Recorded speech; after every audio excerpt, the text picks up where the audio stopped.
کورد و ڕۆیی باریان کرد عەرەبیان هاوردە شوێنی وەکو عەرەب تعلیم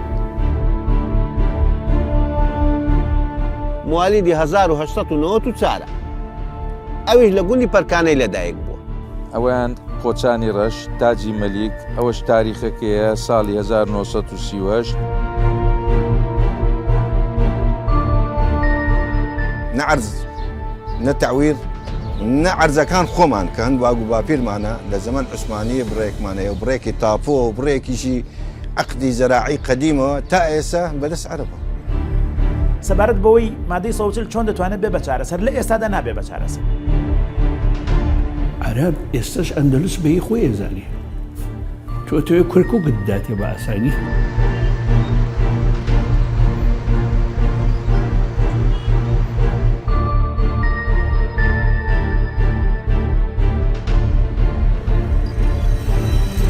لەگەڵ لکاندنی ویلایەتی موسڵ بە دەوڵەتی عێراقەوە لە ساڵی 1924دا کۆمەڵی گەلان پاراستنی مافی کورد و کەمەنەتەوەکانی دیکەی بەسەر عێراقدا کردە مەرج. پەیوەستنەبوونی حکوومەتی عێراق بەو مەرجەوە سیاسەتی بە عەرەبکردن چەمکی ناوچەنجە ناکۆکیەکانی هێنایە ئاراوە. ئەم دەستەواژەیەش هەموو ئەو ناوچانت دەگرێتەوە کە بەشێکن لە پارێزگاکانی باشووری کوردستان لێی دابڕێنراون خراونەتە سەر پارێزگاکانی دیکەی عێراق. ناوچەی جێناکۆک مستەڵەحێکی دەستوریە زاراوەیە کە پێشتر لە یاسای بەڕێوەبردننی دەوڵەتی عێراقی بۆ قۆناغی گواستنەوە بەکارهاتوە دوایش هەمان دەستەواژە دووبارە بۆتەوە لە ناو دەستوری عێراقی 2005 بۆیە ئەگەر بە سیاقە دەستوریەکانی وەرگرین زاراوەی ناوچە جێناکۆکەکان یاخود ناوچە کێشە لە سەرەکان ئەبێتە زاراوەیەکی دەستوری. کە ئەڵی ناوچە جێناکۆکەکان یعنی ئێمە لەلایەک و حکوومەت لەلایەکی تر دوو جەمسەرین لەسەر یەک کێشە ناکۆکین. ناوچە کوردستانیەکانی دەرەوەی ئیداری هەرێمی کوردستان ڕاستەرە لەبەرەوەی ئەو ناوچانە کوردنیشتینی لە مێژە بەڵام لەبەر کۆمەڵێ هۆکار ڕژێمەیەک لە دوایەکانی عێراق کێشیان دروست کردو بۆ ئێمەی کورد بۆیە ناوێن ناوە جێناکۆک نیە ناوچەی کوردستانین زۆرینەیان کوردن تەنانەت هەموو هەڵبژاردنەکانیش کە لەو ناوچانە ئەکرێ ڕێژەی دەنگەکان دەرەخات تا ئێستش زۆرنەی کوردە. لە کاتی دانانی دەستورەکەیە ئەو ناوچانە ناکۆکیان لەسەر بوو لە نێوان هەرێم و حکوومەتی بەغدا یان کە ئێستا پێی دەوترێت حکوومەتی ئیتیحادی بۆیە ئەو ناوچانن کە جێی ناکۆشین هەردوو لە دەڵێن مافمان بەسەر ئەو ناوچانەوە هەیە تاوەکو بە میکانیزمێک یەکلا دەبنەوە. بیلەوە کراوە عێراقی نوێ عێراقی دیموکراتی عێراقی فیدرالیەوەتە دەستورەکەشی سەر ئەساسە دامەزراوە نەچنوتە وردەکاری ئەو وشانە. من قانونیم لە جۆرەی قانونی ناوچە جێناکۆکەکان. لە دوای یێرشەکانی 16 ئۆکتۆبەری 2017 جارێکی دیکە عێراق بە لۆژیکی هێز جوڵایەوە و ڕوبەرێکی فراوانی ناوچە کوردستانیەکانی دەرەوەی ئیدارەی هەرێمی کوردستانی بە هێرشی سەربازی داگیر کردەوە و هەزاران دانیشتوانی کوردیە و ناوچانە ئاوارە بوو.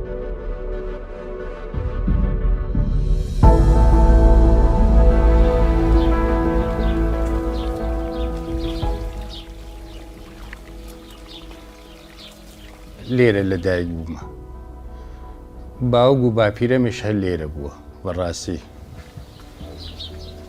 باوک بوو باپیر و باپیر من تا 5 پیشت ئەزانم لێرە بوونا لە مێخاز بووینە فترەیەک لە ئەرکەوازی بووینە فترەیەک لە یوسوبەک بووینە فترەیەک بەس هەر لە ناو منتەقی خانەقین وەکو شاری خانەقین. خانەقینیش کۆنە زۆر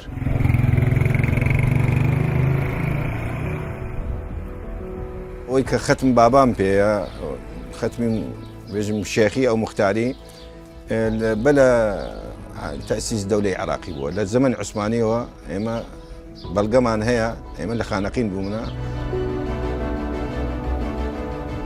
خەڵکی گوندی پەرکانەمە پەرکانە گوندێکە تابعی ناحیە سەرگەڕانە سەر بە قەزای دووبست تقریبا کە بینی هەولێر و کەرکووک بزەبەت ینی بە حدودی 40 کیلۆمەتر لە کەرکووک دوورین.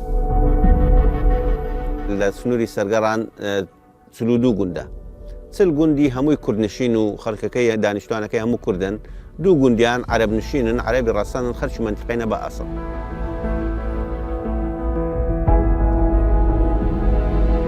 لە ساڵ 1975 ئەم دێهاتانە لە خانەقین بەملاوە وەکو شیعاگان و وەکو کاکەیەگان و وەکو سنیش نیشتەجێ ئەم منتەقەیەتانی هەموویان بارکران لە ساڵ 1975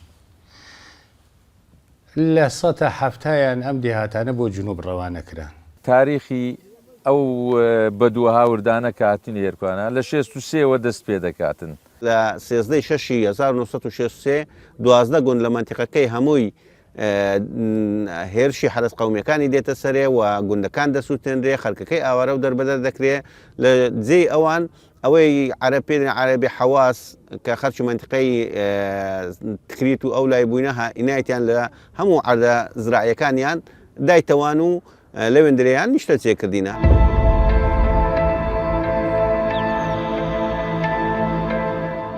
سەردەمی مەلیکەوە شەپۆلەکانی تعریب بۆ کەرکووک بۆ خانەقین بە بەردەوامی هاتووە، بەڵام لە سەردەمی بەعسی 63 و بەعسی 68 بەدواوە ئەمە فراوان بۆ ئەم تعریبە سیستەماتیک بۆ تعریبەکە لەو دوایەوە زۆر بە سیستەماتیکی کراوە. مەرحەلەی دووەمی تعریب لە ساری 75 بە بڕیارێکی مەزقیا لە سەورەی ئەو کاتی بە ژمارە 1949 دەکرێتن. کورد ڕۆیی باریان کرد عەرەبیان هاوردە شوێنی وەکو عەرەب تعریب لێ مەنتەقە بوون هەتا 2003 نزیکەی 35 ساڵ لەبان لەم ئاواییە بوون. لە 75 نازانم تحدید مانگ 5 بێ ئایا تاریخی ڕۆژەکەی چ ڕۆژێکە نازانم بەس مانگ 5 بێ من و براکەم گەرەکمان بچین بۆ مەدرسە وەختی دەرچیمان لەسەرکەین عسکر تەوەک گوندەکەی کردووە ئەو کاتە عەرەبی مەش نامانزانیم بە ئیشارە یعنی بچە دواوە ئێمەش چوینە دواوە وتمان دایک و باوکم وتم جێش پڕ دەور ماڵە بشین وەڵای باوکم چۆ دەرەوە هاتەوە تی هەڵا سوت بارمانەکەن بۆ نوگرە سەرمان. ینی پێش تاریخی ئەو عەرەبە هاوردانە خەڵکی کورد لێرکوانە بۆ منتیقەی کوردنشینە. خەرچی ئەو منتیقەیە هەر لە بیدایەتی دروستبوونی ئەو گوندانەوە هەر لەو منتیقەی بوونە. ئەوە نمونەکە لەوەی کە ناوی ڕەحمان حەمەدە داچی ناوی فاتمە بەخۆی لە 1915 لە پەرکانەی لەدایک بووە. ئێستا پێم برێ عارەبەکان بەڵگەچی مێژووی ئەو هەبینە. ئەوەی دی ناوی فاتمە فاتم کاخدر موالیدی 1994 ئەویش لە گوندی پەرکانەی لەدایک بووە. ئەوە هەموو دلیل لەسەرەوەی کە ئەو منتیقا هەر منتیقەی کوردان بووە. ئەمە بە درێژایی تاریخەوە خانەقینیەکان خاستن سنوور خانەقین گوندنیشێنەکان زوڵم زۆری دەکرد لە هەموو نظامەکانی هەر لە زەمن مەلەکیەوە تا ئەمڕۆ ڕەشید عالی گێنانی لە ساڵ 1941 هەم یەکجایتر تەرحیلیمان کردو بۆ ئەطراف شارەبان و ماشارەبان. یعنی ئێمە ئەوەڵ جارمان نییە لە 75 تەرحیلی بکرێن ئەوەی سە خەریکە بە پلان تەرحیلەکرین ئەوە گوندەکەی من چۆڵە کەسیتیان نیە.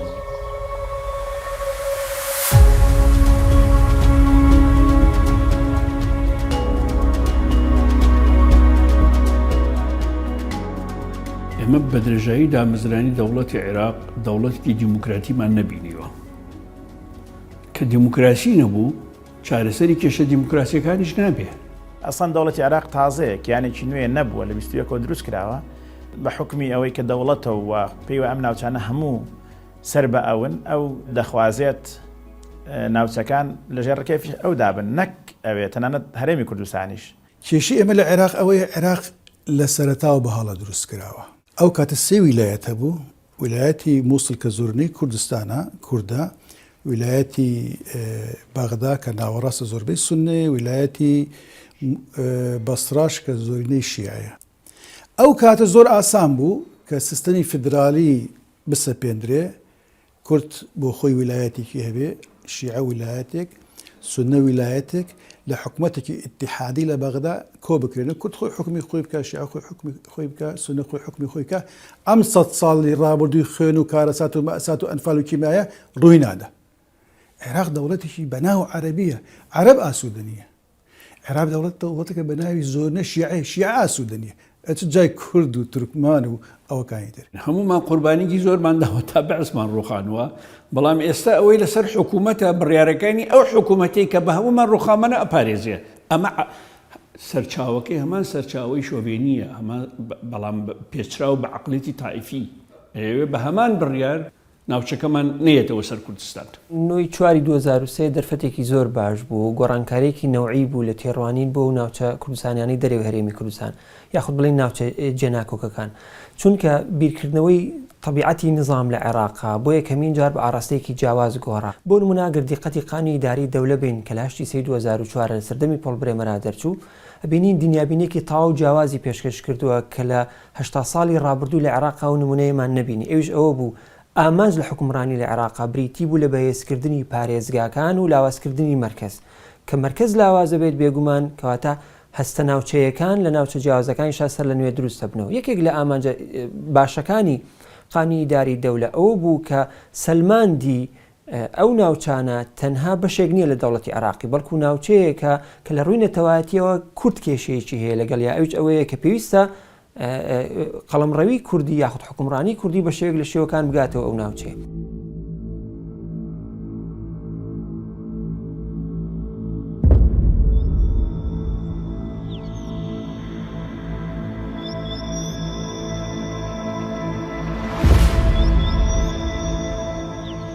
لە کاتێکدا هەمومان ئەو ناوچانە بە کوردستانی دەزانین و لە منداڵیەوە پەروەردەکراوین کە سنووری کوردستان حەمرینە، کەچی دەین لە 2005دا لە کاتێکدا کە ئێمە زۆر بەهێز بووین و تاقەت جیهەتی منەظەم بووین لە عێراقدا مابووینەوە. عێراق بەدام و دەستگا و دەوڵەتیەوە نەمابوو و هێزە سیاسیەکانیش کە هاتبوون خیبرەیان نەبوو، پاڵپشتیان نەبوو، ئێمە پاڵپشتی ئەمریکاشمان نەبوو. لەو کاتە بە قەوەتەدا ڕازی دەبینەوە ئەو ناوچانە بکەین بە جێناکۆک. کورد دڵنیە بە ئەو ناوچەیە کوردستانیە، زۆرنەی کوردە حکوومەتێکی تازە دێتە پێشە فەرق لەگە حکوومەتەکانی پێشوو هەیە بۆ حسن نییە وەکوڵێ بۆ دڵنیاکردنەوەی بەرامەوەی قەیچێکە و پێتان وایە بابێت مەسەلەن ڕاپرسیەک بکەین، بابێت شتێکی یاسایی بکەین، ئێمە مانعمان نییە لەو ڕوانگەیە و بەگیدا هیچ وەختێ قیادەی سیاسی کوردی، ئەحزابی کوردی، پەرلەمانی کوردستان، هەموو خەڵکی کوردستان بە هیچ شێوەک بیریان لەوە نەکرد و ناشکەنەوە کە ئەم ناوچانە کوردستانی نین، بەڵێ ئەم ناوچانە کوردستانیش ئەمێننەوە. ئەوە بەس بۆەوەیە ڕوحی پێکەوە ژیان، ڕوحی دانوستان، ڕوحی لێکتێگەیشتن، ڕوحی سازان بەڵێ مانعمانی دڵنیان بابە یاسابێ بابە ڕاپرسی بێ باو ئەوەی بابەتەکە. معالەجەکردنە دەستوریەکان لەو دۆخەیە ڕەنگە هەندێک جار کێشەی بۆ کوردیش دروست کرد بێت. ئەوش ئەوە بووە وەکو دەرفەت وەکو هەنگاو شتێکی باش بوو، بەڵام لە دیوێکە تێڕوانینێکی هەڵە بوو ئەوش پەیوەندی بە طبقەی سیاسی حکومەوە بوو لە عێراقا نێ ئەزانی چۆن مامەڵ لەگەڵم دۆخەیە بکە. بەڵام هەر یەکێک لە پێکاتە سەرەکیەکان یاخود کارکتەرە سەرەکیەکانی حکومڕانی لە عێراقا هەر یەکان بیردۆزێکیە بوو بۆ چارەسەرکردنەکان، هەمویان کۆبوونەوە لەسەر ئەم بابەتە.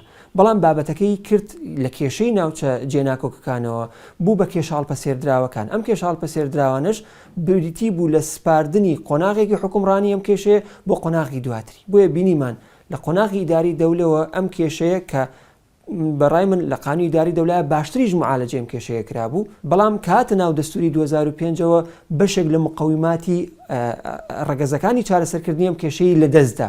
ئەوش ئەوە بوو کە بەرەبەرە ناوەند بەهێز بووە کە ناوەندیش بەهێزە بێتەوە. منەستم کرد کورد هەنگاوێک گەڕایەوە دواوە لە چارەسەرکردنی کێشەی ناوچە جێناکۆکەکانە.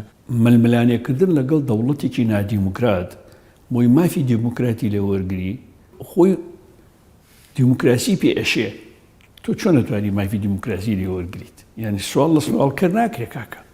دەسەڵاتداری عێراقی لەژێر کاریگەری بیری توندی نەتەوەی کەڵی شۆفینی، لەژێر کاریگەری بیری ئاینیە، لەژێر کاریگەری بیری ئاینزاییە، لەژێر کاریگەری بیری مرکزیەتە. ئەو غیرە عەرەب بە مەواڵی دەرزدۆزان کورد و تورکمان و کلد و ئاشیر و ئەوانە ئەوان پێیان وایە بۆ ئەبێ کەتی خاکی عێراق بە پارێزیکەتی خاکی عێراقیش پاراستەیەکەتی خاکی عێراقیش بەوا بێ داوای ئاو بکە بێ لە بەغدا داوا بکەی، داوای دەرمان بکە بێ لە بەغدا داوا بکەی، تۆ دەسەڵاتت نەبێ. کولتوری ئەم نەتەوە سەردەستانە، کولتوری تورک، عەرەب، فارس، ئەمانە کولتوریەکن تا ئێستا محافظکارن لەسەر نەریتی ڕابردوویان، لەسەر ڕەگەزەکانی سەدەکانی ناوەڕاست، لەسەر ئەمانە زۆر محافظکارن. بۆیە مەسەلەن هەر لایەک لە هەم وڵاتێک لەم وڵاتانەیە بینی کێشەی ئێمە لەگەڵیانە کێشەیەکی قوڵی چارەسەر نەکراوە.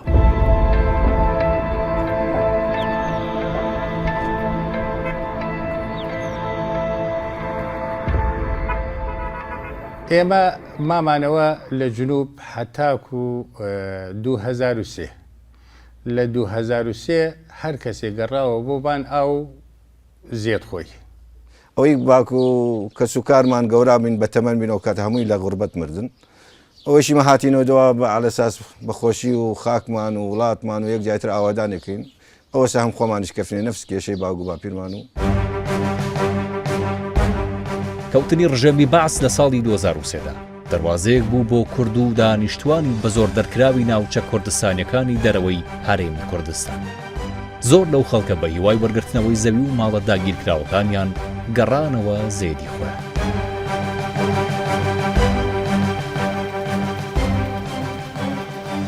لە 2003 کە گەڕاوە بە ئومێدی ئەوەی کە بتانی لە عێراقی نوێ بەڕاستی بتانی ژیانێکی ئاسایی خۆی لەو ئاوارە و دەربەدەرەی ڕزگاری بی. بەڵام هەتا 16 ئۆکتۆبر لە 16 ئۆکتۆبر هەر هەمووی 2 مانگ 3 مانگی پێ نەچوو بوو عارەبەکان ئەوانەی کە کاتی خۆی لەو گوندانە نیشتە جێکرابوون هجوومێکی گەورەیان کردە سەر گوندی پەرکانەی. نیازیان خراپ بوو کە هەموو خەرکەکەی دووبارە تەرحیل و دەربەدەر بکنەوە و ئەوان بە خۆیان دیسان گوندەکەی داگیر بکنەوە عردەکانیش داگیر بکەن. خەرکەکە ڕوبەڕوویان بووەوە هەر لەو کاتی بەڵام دەسەڵاتی هێزە سەربازەکان لەو منتیقەی ئەو کاتی 8 خانیان دانێ کە گوتیان ئەو خانیانە دەبێت ئەو عارەبانە تێدا نیشتە جێبن هەتا ئەلعانیش تێدا نیشتە جێنە. لەو کاتیەوە ئەمە بەڕاستی ڕۆژانە لە ململانەی دانێن لە شەڕ و ئاژاوای ناچون کە ئەوان بەڕاستی شەڕ دەفرۆشن ئاژاوای دەنێنەوە تەقەی بەسەر خەرچیدا دەکەن چەکدارن بە هەمونەوە ئەچی دەیانوێت فیتنەوە ئاژاوی بنێنەوە لەو منتیقەی.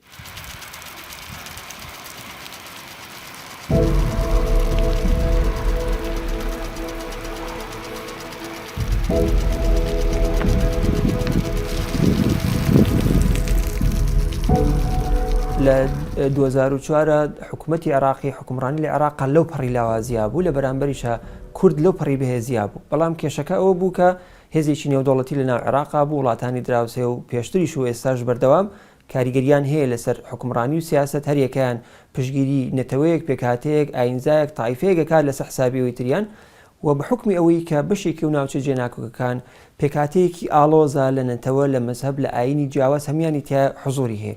بێگومان ئەگەر بگەڕێتەوە سەر ناوچەکەی خۆی کامە قەزەیەکە بۆ هەموو کوردێک شایانی سازشکردن نیە لەسەری بەڵام ئەوەی تریان بە بڕای من قابلی مساومەیش ئەوەیە کە بتانی لەسەر ئیدارەکردنی شارەکە ڕەنگە مرونەتی تیا هەبێت.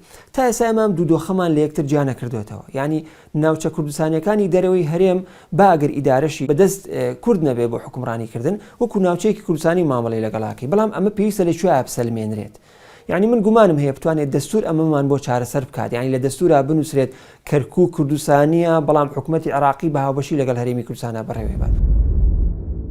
نەبوون یەکدەنگی هێزە کوردەکان باڵا دەستبوونی سەربازی ناوەند دەستێوەردانی وڵاتانی دراوسێ لە دیارترین بربەستەکانن لە بەردەم چارەسەرکردنی ئەم کێشەیەدا. حکوومەتی نوێی عێراق هیچ کات ویستێکی جددی پیشان نەداوە بۆ گەڕانەوەی ناوچە جێناکۆکیەکان بۆ کوردستان. لە عێراق زیاتر لە دوو یاریزانی سیاسیە جاران کورد و کوردستانی بنوێنەتی خەڵکی کوردستانیانە کرد لە گفتوگۆ و مفاوەزاتەکان بۆ چارەسەرکردنی کێشەکان لەگە بەغدا کە بڵی نوێنەتی حکوومەتی عێراق و دەوڵەتی عێراق و عەرەبەکانی کرد. ئێستا یاریزانی ئیقلیمی هاتووە یاریەکەی ئاڵۆز کردووە بۆیە بارودۆخی ناوچە کوردستانەکان لە ڕووی ئەمنیەوە باش نییە لە ڕووی ئاسکەریەوە باش نییە لە ڕووی ئابووریەوە باش نیە ئەمە کارایی کردووە لە ڕووی کۆمەڵایەتیشەوە باش نەبێتن. ئێران پێی خۆش نییە تورکیا پێی خۆش نییە و پێم وانێ هیچ دەوڵەتێکی ناوچەکەش پێی خۆش بێت لەبەرەوەی ئەمە هێز و پارسەنگێک دەدا بە کوردستان. چارەسەرکردنی کێشەی ناوچە جێناکۆکەکان تەنها ئەتیماد ناکاتە سەر دنیابینی کارکتەرە سیاسەکانی ناو عێراق بۆ چارەسەرکردنی بەڵکو هەندێک جار دەستێوەردانی نێودەوڵەتی یاخود وڵاتانی دراوسێ زیاتر ئەم نەغمەی ململانەیە بۆ چارەسەرکردنی ئەم کێشانە قوڵتر دەکاتەوە.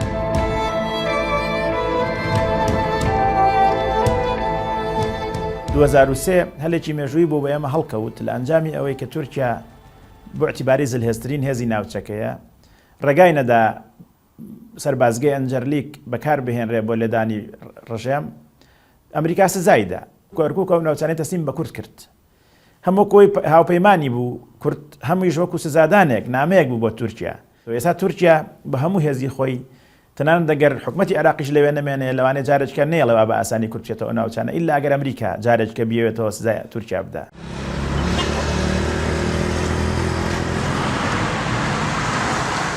کەرکووک کاتی خۆی یەکێک بوو لە سەرچاوەکانی کێشەی نێوان دەوڵەتی عێراق و دەوڵەتی تورکیا کاتێککە دەوڵەتی عێراق دروست ئەبێتە ململانەیەک لە نێوان تورکیا و دەوڵەتی عێراقیە بۆیە ئەم دۆخە امتیدادی هەمان دۆخە کە لە سەرای دروستبوونی دەوڵەتی عێراقەوە دروست بوو. ئێران بینیمان لە 16 ئۆکتۆبەر و ڕفراندۆمە چۆن بە هەموو پاڵپشت و هێزی خۆی ئەو ناوچانەی داگیر کردەوە و ویستی بەکاریان بێنێ بۆ مەمەڕی ئەو هیلالی شیعەکەی کە بەرەو سووریا دەڕوا. عەرەب ئێستش بە هەوای شەڕی سەلیبی قسە لە ناکۆکی بینی جوولەکە و فەڵەستین و عەرەبەکە لەم ڕوانگەیەوە سەیر ڕووداوەکانەکە هەژمونی دین و بنەماکانی ناسیۆنەلیزمی عەرەبی بنەماکانی ناسیۆنەلیزمی فارسی بنەماکانی ناسیۆنەلیزمی تورکیش تا ئێستا چاوگەکانی مەزهەبە دینە.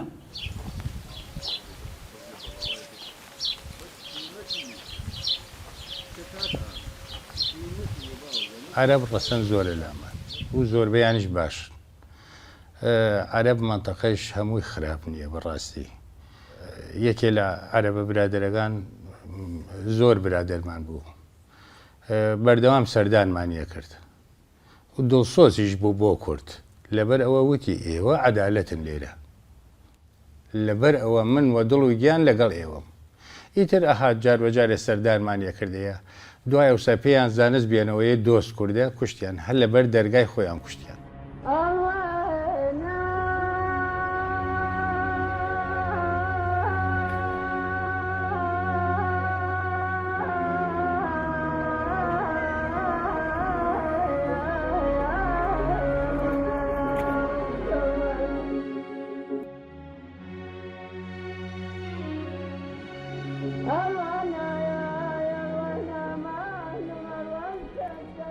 لەو 14 ساڵە هە لە مێژوویەدا فرسەتێکی مێژوویمان بۆڵکەوت کە بیسەلمێنین کە ئێمە ئەهلی ئەوەین حکومڕانی ئەو ناوچانە بکەین وە خەڵکەکانی ئەو ناوچانە بەشداری پێ دەکەن بەشداریمان پێ نەکردن و زۆر جێگای ناڕەزایە و ئێستا وێنەی حکومڕانی کوردی لای ئەو پێکاتانە شتێکی خراپ کەوتوێتەوە. ئەبێ ئەترافکەین لەوەی کە کەم تەرخەمێکی زۆر لە ئەجیندای حکوومەتی هەرێمی کوردستانە هەیە لە مامەڵەکردن لەگەڵ ناوچە جێناکۆکانە بێگومان لە بەشەکەی تریشانە حکوومەتەکانی تریشکە لە عێراقا هاتوون هەمیشە جۆرێک لە کەم تەرخەمیان هەبووە لە بەدەنگەوە هاتنی داواکاری خەڵکەکە.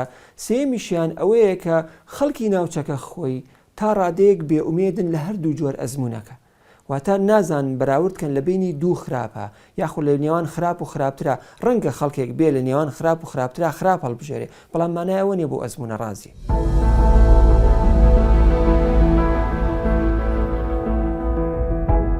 ڕۆژانە ئێوە وەزعی ئێمەیەوە ئێمە ئەو هەموو شەهیدەمان لە پێناوی خاکی کوردستان لۆدامان لە پێناوی کەرکووک لۆماندان ئێمە ئەگەر خاکمان نەبی هیچ شتێکمان نییە ئامادەین لەسەر سنوورەکەی ئێمە خۆمان بەکوشتن بدەین. قنعەتەبی مانگونی وەک پێش ئێستا جارێک هاتنە گوندەکەی ئێمە گابرەکە چەند پارچە عەردێکە بوو تەبەن کوڕەکەی نەیدەزانی چ عەردێکیشە هەردێک گوت کاتی خۆی باوکمەوە عەردەی کردیە ئەو کات احتیمالی تەمەنی 18 ساڵان بی ئێستا گەورە بووە. ئێمە ڕێگەمان لێگرت بە پشتیوانی خەڵکی سنوورەکەی ڕێگەمان لێگرت عەسکەرێکی زۆر هات شورتای لەگەردا بوو زوراعی لەگەردا بوو ئێمە چوین دانیشتین وتمان مەگەر بەسەر جەنازەکانماندا بڕۆن. کاتە پێشمەرگە لێوێ بوو ئەمنەتی ئەو ناوچانە زۆر باش بوو هەماهەنگی لەگەڵ سوپای عێراق بوو.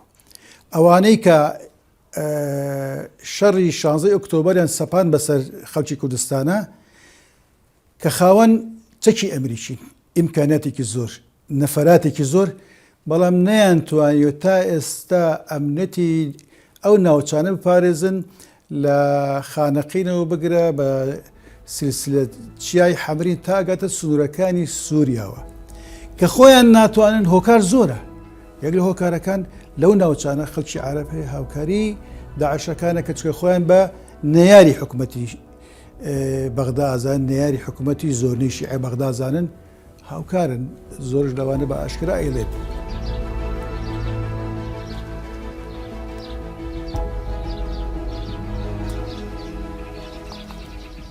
ئەوەتە ئێمە کەوتین سەدەر وەکو مەنگەنەیە مەنگەنەی ئیقلیم کوردستان زەختمان لێکاوە بە ناوی قەومێتیەوە منگەنەی حکوومەتی مرکز زەختمان لەیەکە بەناوی هەم قومیەتەوە ئێژێ نازانی ئمە مەسیر خانەقین چییە؟ مەسیر من چییە؟ مەسیر ئەو منداڵ منە چییە بەیانی دوبانی مەسیرمان مەجهولە بەڕاستی یعنی مادی 140 درێژکراوی مادی 50 قانونی داری دەولێ لەوێ کۆمەڵە گوادە باز لە محەکمی نێودەوڵەتیە کرا کۆمەڵە معالەجات هەبوو بەڵام کێشەکان چارەسەر نەکرا و واتە بە کێشەکەەوە نەقڵ بوو یعنی ئەگەر بێ لەسەر چاوەکە سێریکەی ڕاستە لە مادی 143 دەستوری 2005 ئاماژایە بۆەوەی کاڵە قانونی داری دەولە هەڵەوەشێتەوە بەڵام و فەقەرەی کە پەیوەندی هەیە مادی 50ەوە هەڵناوەشێتەوە لەگەڵ فەقەرەی یەکەمی مادی 53 ئاعترافکردنە بە حکوومەتی هەرێمی کوردستان لەم دیوایە باشە بەڵام کێشەکە لەوە کە تۆ مادی 50 نەقڵەبێ بۆ مادی 140 بە کێشەکانەوە لەگەڵ خۆیان ڕات ڕاستە ئەگەر تەفەهمی و دۆخە بکەین ینی لە 2004ەوە تاوەکو 15 دەی 2005 کە دەستوری عراقی تیا بەڕاپرسی پەسەند دەکرێت ماوەی کێونە زۆر نییە بەڵام دەرفەتێکی زۆر زێڕین بوو بۆ کوردکەی توانی کێشەکە بە تەدویل بکات چونکە لەویایە باز لە محەکمی نێودەوڵەتیەکە بۆ ئاشکردنەوەی پێکاتە سیاسی و جیاوازەکان پێکاتە نەتەواتی جیاوازەکانی ناوچە جێناکۆکەکان من وتمە دەستوری عراقی چێکە لە دەستورە باشەکان چ بۆ وەکو دەستورێکی دیموکراتی بۆ هەموو عێراق چێ وەکو ئەوەی مافی گەلی کوردی زامن کردووە هیچ هەرێمێک هێندەی هەرێمی کوردستان لە ناو دەوڵەتێکی فدرالیا دەسەڵاتی نییە دەتوانین بڵین دەوڵەتێک لە ناو دەوڵەتێکدا بەڵام وتومە خاڵی لاوازی ئەم دەستورە بۆ کورد مادەی 140 هەر مادەی 140 هەمووی غەڵەتە هەمووی خراپە هەمووی دەبووە تێ نەکرێت ئەمە کارەساکی تێکی کوشندەیە خۆمانین لاوازەکان من پێما بێ قیادەی سیاسی کوردستانی لە ساڵانی ڕابردوو لە 2005ەوە تا ئێستا کاتێکی زۆری بەدەستدا مفاوزاتێکی جدی هەمەلایەنەمان لەسەر ئەم ناوچانە و لەسەر نەوت و غاز و لەسەر کارەساتەکانی ئەنفال ڕاگواستنی جێهات زەرەرەکانی ئەو ڕووداوانە نەکرد ئێمە ئەبواە یەک پاکێجی ستراتیجی گەورەمان بۆ مفاوزاتە بێ لەگەڵ حکوومەتی عێراق و مادەی 140 بکەین بە گەوهری ئەو مفاوزاتە بکەین بە داینەمۆی ئەو مفاوزاتە دەسەڵاتی کوردی لەبەر سازان لەبەر بەڕای بە پێکەوە ژیان لەبەر پش و درێژی لەبەر ئەوەی ئەو شتانە چارنووسازن نەیویسۆ لەگە بەغدا بکەوێتە بواری ئەوەی یا بۆم جێبەجێکە یان بەشداری دەسەڵات ناکەم ئیشن لەگەڵ ناکەم یان بۆم جێبەجێکە یا من جیابمەوە سیاسەتێکی نەرمی میانڕەوی بۆ پێکەوە ژیان و بۆ سازان هەڵبژاردووە بەداخەوە ئەم سیاسەتی کە قیادەی سیاسی هەڵی بژاردووە ئەوان بە زۆفیان زانیوە ئەوان بە هەلیان زانیوە سو ئیسیفادەیان لێ کردووە یەکێک لە نەلاوازەکانی بریتە لە دەستنیشانکردنی وادە لە ڕووی دەستوریەوە دەستنیشانکردنی وادە لە ئەزمموی وڵاتەکانی تریشا سەلمێنراوە هەمیشە پابەند نەبوون هەبە بۆ وادەی ئاساییانەوە دواتر لە دەستوری 2005 کە معالەجاتی بۆ کرێت ڕاستە بە سێ قۆناغا بەڵام پابەندکردنی بەوادە نەیتوانی بگەێنێتە نەتیجە لە 2007ەوە حسێب بکەین هەتاوەکو 2019 کە لە مانگی حوتی 2019 تا قەراری محکەمەی اتحادی علیا دەرەچێت لەسەر ئەوەی کە ئایا مادەی 140 مردوویان نەمردووە بەردەوام ئەم گێرمۆکێشەیە هەبوو بەشێکی زۆر پێکاتە سیاسەکانی عێراقیان و تاوە مادەی 140 وادەکەی تاوە کۆتایی هاتوو کاری پێناکرێت ئەو قسەیە کە دەوترێ مادەکە بەسەر چۆ پاڵپشتی یاسایی نییە چونکە دانانی وادەیەک بۆ جێبەجێکردنی مادەیەکی قانونی یان ئیلتیزامێکی قانونی کۆتاییاتنی ئەو مادەیە التزامەکە کۆتایی پێ نایانێ بەعکسەوە مەسئولیەتی ئەو جیهەتە ئیبراز دەکات لە ڕووی ئەمەلیەوە هیچ کردەیەکمان نابینی کە ئاماژەیەک بێت بۆ ئاساییکردنەوەی ناوچە جێناکۆکەکان تا قەراری محکەمەی اتحادی علیا دەرەچێت ئەڵێ تا ئێستاش مادەی 140 دەستوری عێراقی وەکو خۆی ماوەتەوە کە شیاوی جێبەجێکردنە هاتین ڕازی بووین نیوەی خاچی کوردستان بکەینە قوماری ڕاپرسیەوە بینەمە لە 74 بە مەرجێک سەدام ڕازی بوو تا چەمی خاصە نیو بە نیو بیا بە کورد چەمی خاصە بەڵام سەرکرداتی ئەو کاتێک کوردوتی کاکە من ئەو سەلاحەتەم نییە یەک کوردیش لەو ناوچانە نەبێ هەر کوردستانە لە دوای ڕوخانی سەدام ئەمریکا غەدری لێکردنی هێشت ناوچە کێشە سەرەکان بێتە سەر کوردستان دووهەم ئەم عەقڵیەتە تایفیە لە عێراقا تێکەڵ بە هەستی ناسیۆنالیستی عەرەب و حکومڕانیان ئەمانەش مەسئولن لە جێبەجێنەکردنی مادەی 140 دەوڵەتانی ئیقلیمی و باڵێکی گەورە ئەکەوێتە سەرشانیان کە من پێم وایە ئەم دەوڵەتانە زۆر لەوە بە هەڵەتێ گەیشتون پیان وایە ئەتوانن وڵاتێکی داگیرکەر یا ناوچەی ناکۆک لەسەر داگیرکردن ببێ بە زەمانی مەسلحەتەکانیان ئەوان وا ئازان ئەگەر بێت و ئەو ناوچارە بێتە سەر هەرێم لە ڕووی ئابووری و بەهێزە بین جیابین و ئێمە ئەو ناوچانە بۆ ئێمە مۆزوعی نەود نییە، بابەتی ئابووری نییە. ئەو ناوچانە چارنووسی ئێمەیە، بابەتەکە خاکە، بابەتەکە نیشتیمانە، بابەتەکە بەڵگەی مێژوویە کە ئێمە پێش عەرەب و خەڵکانی تر هاتووینتە ئەو ناوچەی و خاوەنی ئەو ناوچەین چەندین ساڵ بە ئاگر و ئاسر مافەکانی ئێمە پێشێل کراوە، ئەوەتە لە هەموو هەڵبژاردنەکە لەو ناوچانە ئێمە هەر زۆرینەین. لەبیرمان نەچێت لە 2007ەوە بۆ 2019 چەندین گۆڕانکاری دیموگرافی لە ناوچەکە ڕەنگە ڕوویابێت. پاشان لاموشی مەترسیدارتر ئەوەیە کە تا ئێستا دەستکاریکردنی سنوورە ئیداریەکان لە عێراقا وەستێنراوە، لە کاتێکە بەشێکی زۆر لە ناوچە جێناکۆکەکان بەشێک لە قەزا و ناحەکانی ڕەنگە ئێستا قەزایەک وەرگرین ئێستا لە ڕووی ئیداری و لەسەر هەرێمی کوردستانە، بەڵام لە ڕووی دەستوریەوە مەفروض بوو لەسەر کەرکووک بێ. بەڵام کە تۆ ناتوانین دەستکاری سنووری ئیداری یەکە ئیداریەکان بکەیت، ئەمە کاریگەریەکی گەورە دروستەکات لەسەر ئاساییکردنەوەی دۆخی و ناوچانە. بەڕاستی ئێمە ئەوەنەی مەژغوڵی مەعاشمان نەدەنێ و مەعاشمان نادەنێ، بودجەمان نەدەنێ و بودجەمان نادەنێ، لە 17 لە 15 ئەوەنە مەژغوڵی ئەمە بووین. شتێکی ئەساسی گەورەمان چارەسەر کرد کە مەسەلەی مادەی 140 بوو، ئەگەر لەسەر ئەوە بڕۆشتینایە ئۆتۆماتیک ئەوانی تریش ئاسانتر بۆمان چارەسەرەکرا. لە ئێستادا پێم وایە مادەی 140 نەک چارەسەر نییە، دەشێت هەموو ناوچەکانمان بە شێوەیەکی شەرعی و دەستوریش بۆ هەتا لە دەست بدەن، جارێککە نەتوانین بڵین کوردستانن بۆ چکە بۆ خۆمان بەشداری بوون بە شێوەیەکی شەرعی لە بەرچاوی نەتەوەیە گرتوەکان، لە بەرچاوی عالەم، لە پرۆسێسێکی دیموکراسی شەفافدا بۆ دەنگدان لەسەر ئەو دەستورە کە ڕازی بووین ئەو ناوچانە بکرێ بە جێناکۆک. تەطبیقکردنەوەش پێویستی بۆ هەیە کە سنوورە جوگرافیەکان جایەکتر لە یەک نزیک بکەیتەوە، یعنی تۆ ئەچیت قەزایەکی عەرەب نشین ئەلکێنیت بە کەرکووکەوە، بێگومان لە کاتی ڕاپرسیەکە دەنگی لە بەرژەوەندی دەنگی عەرەب بێت. ئێمە کارمان لەسەرەوە نەکردووە پێکاتەکانی تر ڕازی بکەین بە ئەزمموی هەرێمی کوردستان تاوای لێ بکە ئەویش لە ڕاپرسیەکە دەنگ بۆ تۆ بات، کەواتە ئێمە نەمانتوانیەوە چارەسەرکەین. لە ئێستادا کە پارسەنگی هێز گۆڕاوە، میکانیزمەکانی ئەو مادەی و جێبەجێکردنیان زۆر دژی خواستی ئیرادەی خۆمانن، لەوانەیە بڵم لە 90 ناوچەکان دەیدۆڕەنین. مادەی 140 کلیلی ئاشتی و ئاسوودەی عێراق، مادەی 140 جێبەجێ بکرێ، عێراقیش بەهێزە بێ، کوردستانیش بەهێزە بێ. ئێستاش خەڵکانێکن لە بەغدا بە عینی بیرکردنەوە بیرەکەنەوە ئەیانە تەجروبەی فەشەلی 100 ساڵی ڕابردوو دووبارە بکەنەوە تا ئێستا بە دوای ئامانجەکە گەڕێن چۆن عێراق چارەسەر بێت، دەست ناخەنە سەری، چکە ئەزانن چارەسەرەکە چییە، بەس ئەو چارەسەرە واقعیە و ئەوان دانی پێیانەن واتە سەورەکەن، ئەگە دانی پێیا بنن عێراق پارچە بێ. ئێستا ئەمڕۆژ ئێمە لێرن، بەڵام بەداخەوە حتاکو ئێستا عەرزەکانمان وەناو عەرەبە. ئێستا لە ماڵەکەی خۆی دانیشتیە، نە فەلاحیەکە، نە دەشت و دەرەکە، نە ئەکێڵێ و نەهویش، بەڵام پارەی بیر وەرەگرێ، سلفە لە بان زەوی وەرەگرێ، ئەڵێ مەثەلەن تەرەکتەرە سێنم دەڕاستە سێنم، سیارە وەرەگرێ، دەڕاستەیش وەرەگرێ، مەکینەیش وەرەگرێ، لەبان ئەم عەرزانە کە هەن کورد بیە و ئیسە خۆشی لێرە نەمایە. بە ناویش هەر بە ناوێتی تا ئێستا.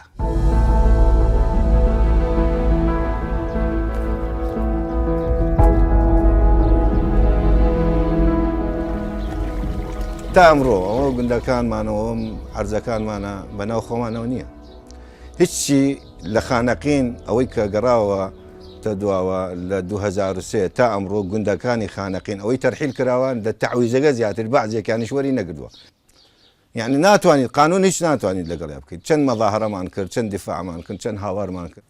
مجرد مادەی 140 تطبیق بکرێت، کوردەکان دیەگەڕێنەوە، هەر کەسێ ببان زەویەکانە گەڕێدەوە بەناومانەوە. ئەوەی شەخەڵک منتەقە نییە، وابزانم عەرەبیش ئەگە لێ منتەقە بێ و تا ئیسە لێ منتەقەیە کە هیوچینەوەی شی پێەکە دەرەچ معاناتێکی ناخۆشیان هەیە. من نەزانم خۆم خەڵکی خانەقینم،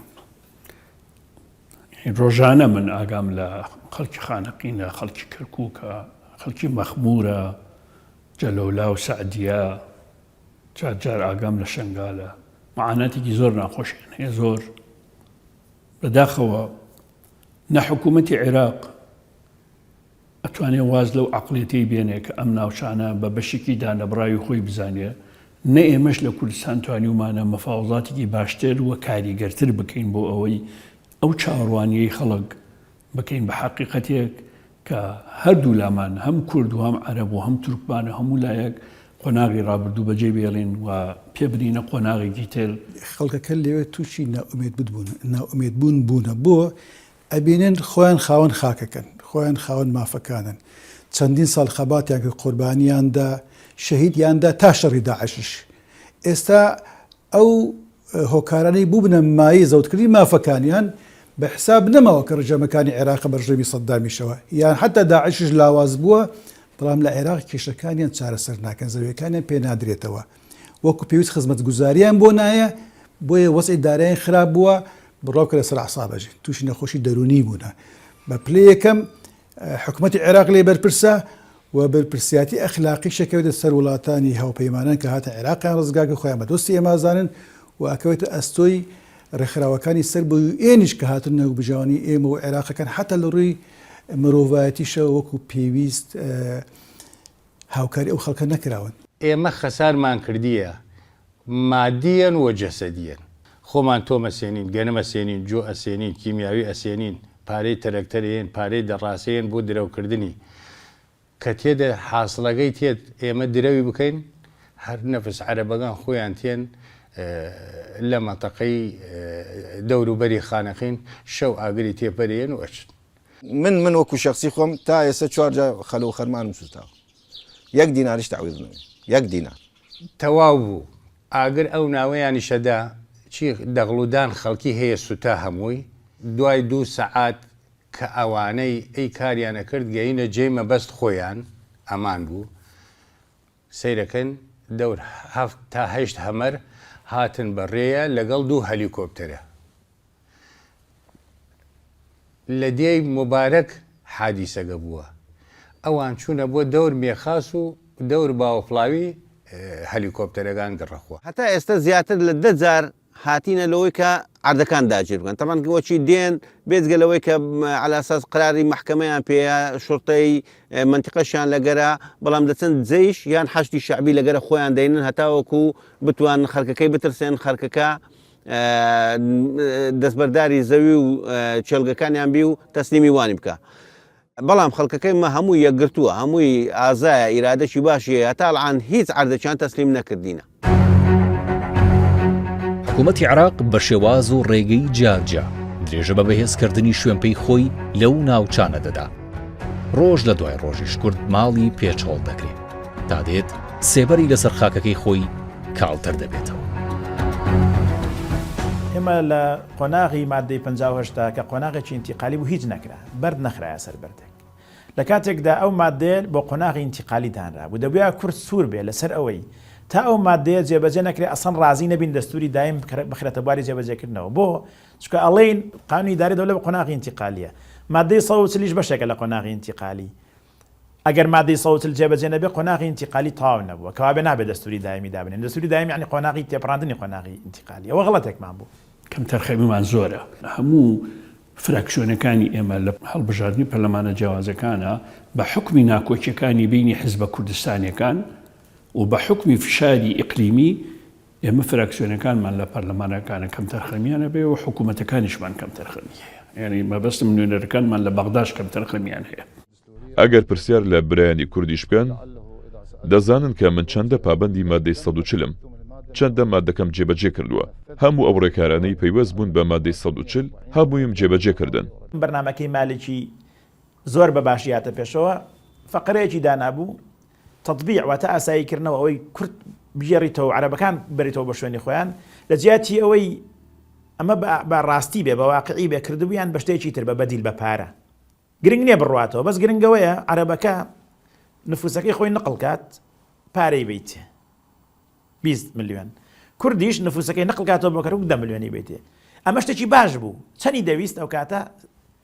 تقریبا 2-3 ملیاری دەویست. بەینەما 2006 مالکی لە موازنەکەی 250 ملیۆنی دانابوو. دەبێ ئەو کاتە کورد بۆ نمونە کورد بڵێ کاکە باشە ئێمە ڕازین، بەڵام کو 3 ملیار لە موازنەی 2007 دانێ بۆ تەطبیع. لە دووهەک بووین لەگەڵ ژمارەیەک لە سەرکردەکان کۆبوونەوەمان هەبوو. خوا لێ خۆش بوو مام جەلال و کاک مەسعود و باقی سەرکردەکان. برام ئەبوو مەسرور گوتی بۆچی مادەی 140 جێبەجێ نەکراوە؟ گوتم پرسیار لە مام جەلال بکە، بڵێ بۆچی ئەو بەشانەی مادەی 140 کە ماون جێبەجێ ناکرێن؟ المادة 140 بقايا الفصول مالتها المتعلقة. مام جەلال گوتی ئیشەکە لای حکومەت نەماوە، ئێستا ئیشەکە لای ئێمەیە لە سەرۆکایەتی کۆمار. گوتی یعنی چی سەرۆکایەتی کۆمار؟ ئەویش گوتی سەرۆکاتی کۆمار دەبێت پرۆژە یاسایەک پێشکەشی پەرلەمان بکات و سنووری پارێزگاکان دیاری بکات وە سنووری قەزاکانیش. گوتی باشە بۆچی نەتان کردووە؟ گوتی ناتوانین بکەین. بۆ؟ گوتی چونکە ئێمە نوێنەری پێکاتەی سوننەمان هەیە ڕەتی دەکاتەوە. نوێنەری پێکاتەی شیعە شتێک قبول دەکات و ئەو ڕەتی دەکاتەوە. بۆیە تا ئێستا نەمانتوانیوە هیچ بکەین. حکوومەتی عێراق بە قوت بێ منەتمان ناسانێ. ئێمە بە قوت بین ئەبێ پرۆژەیەکی ترمان هەبێ بۆ گفتوگۆ. لە هەموو حاڵەتێکە گۆڕانکاریەکانی ناو عێراق بەڕێوەیە نابێ ئەم هەلانەی لە گۆڕانکاریەکانی ئێستای عێراقا ئەڕەقسێ بۆمان لە دەستی بدەین. چ ئەوەی بۆ خۆم لە دوورەوە متابعام کردەوە پێش ئەوەی بچم بۆ پەرلەمان، چ ئەوەی ئەو 4 ساڵەی لێ بووم بە هیچ شێوەیەک خەمی کورد جێبەجێکردنی مادەی ئەولەویەتی کورد مادەی سەوچل نەبووە. کورد بۆ چارەسەرکردنی کێشەکە ئەبێ یەک جاری ئەتراف کات، یا ڕازیە بێ پێکەوە لەگەڵ یابژی یا بێ لە یەک جابێتەوە. ئەم معادلەیە بەردەوام بۆ بەشێک لە مساوماتی سیاسی لەگەڵ دەوڵەتی مرکزیە لە هەرێمی کوردستانە. ئەوە سیرکە تقریبا تا ئەمڕۆ تا ئێستا بۆ 12 گوند لە خانە کوردنیشەکان چۆڵن. بەرپرسانیشتیان بۆ خانەقین سەردان خانەقینەکەن ڕۆژی لە ڕۆژان نایەن بە گوندە یەک دوو کۆبوونەوە خەڵک گوندەگە بکەن بێژە کاکە چیت گەرەکە من لەگەڵ خۆم لەگەڵ دەدانیش. خۆم من بەرپرسم تێم سلامانی چۆڵەکەم هەولێر چۆڵەکەم لەگەڵ دەدانیش. سەرکردایەتی سیاسی کوردی لە مامەڵەکردن لەسەر ناوچەی جێناکەوەکانە ئەزانێت کە چی ناوێ بەڵام نازانێت چیەوێ. یعنی ئەزانێت کە ناوێت ئەم ناوچانە بەشێک نەبن لە هەرێمی کوردستان بەڵام نازانێت چۆن حلولەکانی پێشکەشی حکوومەتی عێراقیەکات بۆ گەیشتن بە چارەسەرێکی حەقیقی. دوای نزیکەی 18 ساڵ لە ڕوخانی ڕژێمەکەی سەدان هێشتا زۆربەی و بڕیارانەی بۆ بە عەرەبکردنی کوردستان دەرکرابوون هەڵنەوە شاونەتەبوو کاریان پێدەکرێت. بە عەرەبکردن تەواو نەبوو و بەردەوام. ئەمە قسەی سەرزاری زۆربەی کوردەکانی و ناوچانەیە. لە بەرامبەریشدا هەرێمی کوردستان و پارتە سیاسیەکانی کورد هەڵوێستێکی بەهێز و بەرچاویان نییە. هەڵوێستی حکوومەتی هەرێم هەتا ئێستا زۆر شەرمنانەیە و بەڕاستی لە جێ ئومێدی خەرکەکەی دانیە. خەرچی ئەو منتیقەی هەموو لەسەر لەگەڵ لایەنە سیاسیەکان و لەسەر خاکی کوردستان خینیان ڕێشتیە شەهیدیاندایە. هەتا ئەلعان ئەو خەمەکە خەمی خاکە بە خەمی حکوومەتی هەرێم نەزانرا. بە یەک بڕیاری سەرکردەکانمان حکوومەتی هەرێم هەموو شتە کۆتایی پێدێکلای دەبتەوە نەکوی ئێمە شەو ڕۆژ ئێمە دەبی لە واجباتە بین دەمێک لەسەر لە پێناوی داعشا دەمێکی لە پێناوی عەرەبی هاوردەیە و عەسکەریە. یعنی بەڕاستی 4-5 ساڵە ئەو خەڵکی ئەو سنوورەی بە هیچ شێوەیەکی سرعەتی نمایە. ڕەنگە کەمتەرخەمی کورد لە چارەسەرکردنی و بابەتانەیە لە چیا بێت. ینی حکوومەتی عێراقی سەر ڕای لاوازیشی هەموو 10 ساڵ جارێک ئیحسایەکی سوکانی کردووە ژماری دانیشتوانەکانی خۆی لا کردوێتەوە. ئێستا کورد بۆی قورسە داوا بکات لە کەرکووکە ئیحسایەکی سوکانی بکرێت کە ئەزمموی هەرێمی کوردستان ساڵ 1990 تا ئێستا ئیحسایەکی سوکانیمان نییە.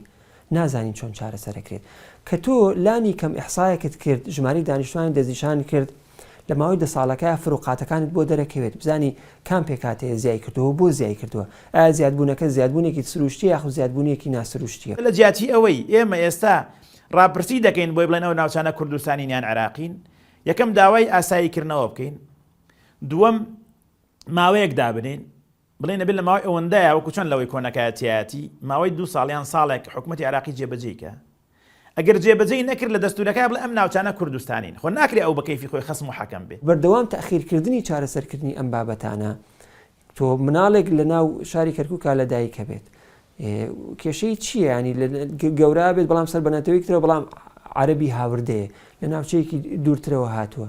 چۆن قەنەعەت بەم ئینساناکەی کامە بگەرێتەوە بۆ مۆڵتنی ئەسڵی خۆی لە کاتێکا معالەجاتەکان معالەجاتێکی ئانی و کاتی بوون معالەجاتی استراتیژیمان نەبوو. لە هەفتەی ڕابردوویەکەشان هەیە بە ناوی فەرحان غەزال فەرحانی ئەوە عەرەبی هاوردەیە کاتی خۆی پارەی مادەی 140 وەرگرتیە بەڵام ئێستا هاتیە خانیەکی داگیر کردیە. ئەوێ ڕۆژەکە چوویتە سەر مارە کوردێکی گوتیتی ئەنگۆ کوڕەکەتان داعشە لەبەر هەندێک تەقەی بەسەرەوە ناینە و جێشەکە بابرێن چوونە کە گیان لە تەقەی بووە چوینە بە هاواری تەقەکەی بزانەوە تەقەی بەسەر جێشەکەشدا کردیە. قۆناغبەندی چارەسەرکردنی حکوومەتی هەرێمی کوردستان بۆ و کێشانی کە لەگەڵ عێراقا هەیە هەمیشە مرتەبیت بووە پەیوەست بۆ پۆستانی کە کورد وەرەگری لە ناوەندا مامەڵەی لەگەڵاکە. یعنی هەستی کردووە ئەگەر پۆستی زیاتر وەرگێت لە عێراق ئاتوانێت باشتر چارەسەریکە بەڵام کە چۆتە ناو حکوومەتی عێراقیەوە یاخود لە ئەنجومەی نوێنەرانی عێراقا وجودی هەبووە ئەوەندە کێشەی تری ڕوبەڕووبۆتەوە لە بیری چۆتەوە چۆن چارەسەی کێشەی کەرکووک و ناوچە جێناوەکانی تر بکاتەوە. ڕەسەنایەتی کوردی و زمانی کوردی لە ژێر مەترسی تەبەخورەیە. تەبەخۆر یعنی ئاوێک گەرمەکرێ ئەبێ دە هەڵم ئەڕاتەبان هیچ شتێ نامێنێ. ئێستا ئێمە لە مەرحەلەی تەبەخوری. کوردی هیچ فشارێکی نییە بۆ دەستوری عراقی تەناڵێ چی ئەلە دۆ خێریمی کوردستانمان لێ تێکمێ ئیکامێک معالجەتەکان کە بۆ تێ بۆیە ئەگەر بتوێ بەڕاستی چارەسەرێکی حەقیقی بۆ بدۆست بکەیت ئەم هێزە سیاسیانی کە ئەڵێن ئێمە دەنگدەرمان هەیە یاخود لایەنگرمان هەیە لە ناوچە جێناوەکانە بۆ لە کەرکووکە مەفروض بوو چۆن خەڵک لە بەغدایە یاخود لە بەسڕایە یاخود لە میسان و زیقارە خۆپیشاندانەکە داوای مافە دەستوریەکانی خۆیەکات مەفروض بوو کوردیش ئەگەر بەڕاستی نیەتێتی چارەسەرێکی حەقیقی بدۆزێتەوە بۆ مادەی 140 خەڵک لێ خۆپیشاندانی بکردایە فشاری بکردایە لەسەر ئەو لیژنە پەرلەمانی کە ئەم پرۆژەی تعدیلاتی دەستوری ئاماداکە بڵێ ئێمەش ئەمە داواکاریەکانمانە.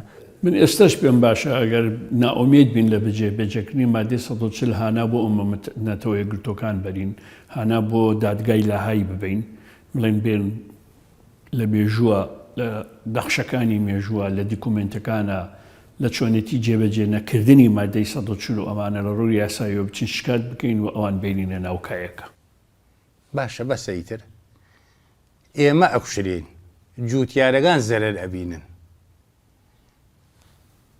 جارێ دوان سیان باشە وەکو کورد ئیسفادە لێ بکە بیکە بەڵگەیەک ڕسمەکانی دەنگەکان بیکە بەڵگەیەک و بیگرە دەستەوە ئەگەر حکوومەت عێراقی گۆشت لێت ناتەکنی ئەمم متحیدە هەیە بێن کاکە ئێوە چی دانگەرەکە ئێمە بۆ دانەکەن ئێمە ئەیە وەکو کوردین چەندها ساڵە زوڵم لێمانە کرێ ئیسەیشە هەروەها زیاتر بە شێوێ کاکە ئێستا حالیان تعریبکردنیەترە منتەقە بەس بە شێوەیەتر بە شێوازێتر و ئەگەر مەترسیتی هەڵچوون هەبێ بگاتە ڕادەی حربی ئەهلی خوا نەخواستە لە بینی عەرەب و ئێمە و تورکمان و ئانا ئەو کاتە دەبێ هێزیسی هەم بێت ئەوە بەپارێزیە بەڵام ئەمە دوورە خۆشبەختانە ئەمە دوورە. لە دوای 16 ئۆکتۆبر دەهان شەهیدمان داوە ئەلەم گوندە چوار جگەلەوە دوو بووە لە ناو باخەکانمان ناو عەرز و ئامان جگەلەوە گولە بارانمان ئەکرێت جگەلەوە هەموو شتێک لە خانەقین وەکو بۆ کورد و بۆ جوتیاری کورد قەدەغەیە قەدەغەی چییە نە ناحی قەدەغەی حکوومەت قەدەغەی بکە یا قانون قەدەغەی بکە و ئەنەما ئێمە ناتوانین بە ئارەزۆی خۆمان بشینەبان عەرزەکانمان چونکە تە نازانین گولە لە کۆ بۆتێ نازانین عەدوەگەت کێیە بەرامبەرت کێیە تەقەت لێەکە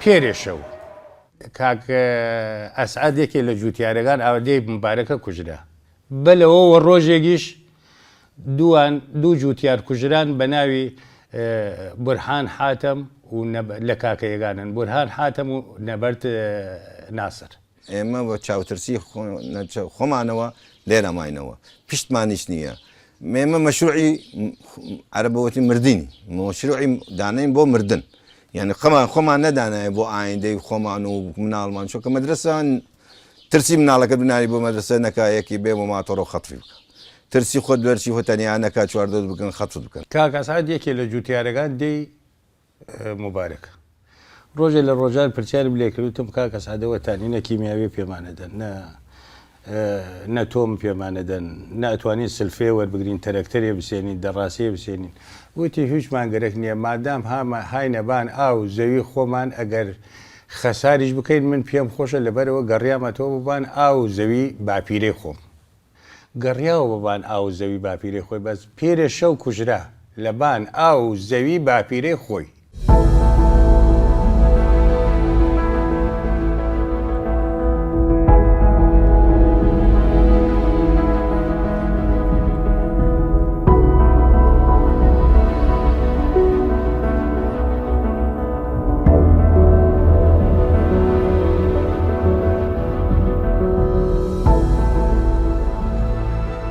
بێ ئەزمونێکی وا پێشکەش بکەیت کە بیسەلمێنیت هەرێمی کوردستان لانکەیە کە بۆ پێکەوە ژیانی نەتەوە جیاوازەکان ئاینە جیاوازەکان واتا بێ وێنەیەکی وا جوان پێشکەش بکەیت کە کەسێک لە پێکاتەی عەرەب بێت پشت بکاتە ئەزمموی عەرەبی و ڕووبکاتە ئەزمموی کوردی باماشەوە بۆ پێکاتی تورکمانی یاخود بۆ مەسیحەکان یاخود هەر پێکاتەیەکتر لە ناوچەکە ئێمە بمانتوانە ئیدارێکی مەدەنی قانونی سەروەری یاسامان پەیڕەو کردایە ئەو پێکاتانەمان بەشدار پێ بکردایە ئەو خەدەماتی تا ڕادەیەک لە کوردستان هەیە بگەیشتە ئەوێش پێم وابوو ئەو کاتە دەمانتوانی ئەوانیش ڕازی بکەین. ڕێکەوتنێکی سیاسی نوێ لە بینی حزبە سیاسیەکان بۆ ئەوەی کاتێکی دیاری و کراودارڕێ بۆ مادەی 140 وەفدێکی مەفاوەزاتی تایبەتی تەنها ئیش لەسەر ئەم کارە بکە و ئەگە ئەو کاتە دیاری کراوە لە مفاوەزاتەکە فایدەی نەبوو ئەبێ بیر لە حرەکەتێکی مەدەنی گەورە لەم ناوچانە بکەین فشار بخینە سەر دەوڵەت کە ناچاریکەین مادەی 140 جێبەجێ بکە. کارکردنەکانمان لە زیاد لە ئاستێکا بێت ئاستێکان بریتی بێت لە ئاستی دەستوری ئاستێکان بریتی بێت لە ئاستی سیاسی واتە بۆ لێک تێگەیشتن لەگەڵ پێکاتەکانی ترا ئاستێکی تریان بریتی بێت لە ئاستێکی کۆمەڵایەتی کە ئەمە ئاستێکی زۆر گرنگە کە تا ئێستاش لە ڕووی سیاسیەوە لە عێراق و لە هەرێمی کوردستانیش ئەمە فرامۆش کراوە ئەوش ئەوەیە کە نابێت ئەو هاوڵاتی کە کووردە سێری نەتەوەی عەرەب کادۆک و نەتەوەیەکی جیاواز ئەگەر خەڵکی ئەسڵی و شارە بێت. دانیشتوانی ناوچە کوردستانەکانی دەرەوەی هەرێمی کوردستان بژاردەی زۆریان لەبەردەستان نییە یان جێهێشتنی خاک و ماڵی خۆیان واوەرە بوون یان مانەوە و ژیان لە دڵڕاوکێ و ترس و هەڕەشەدا.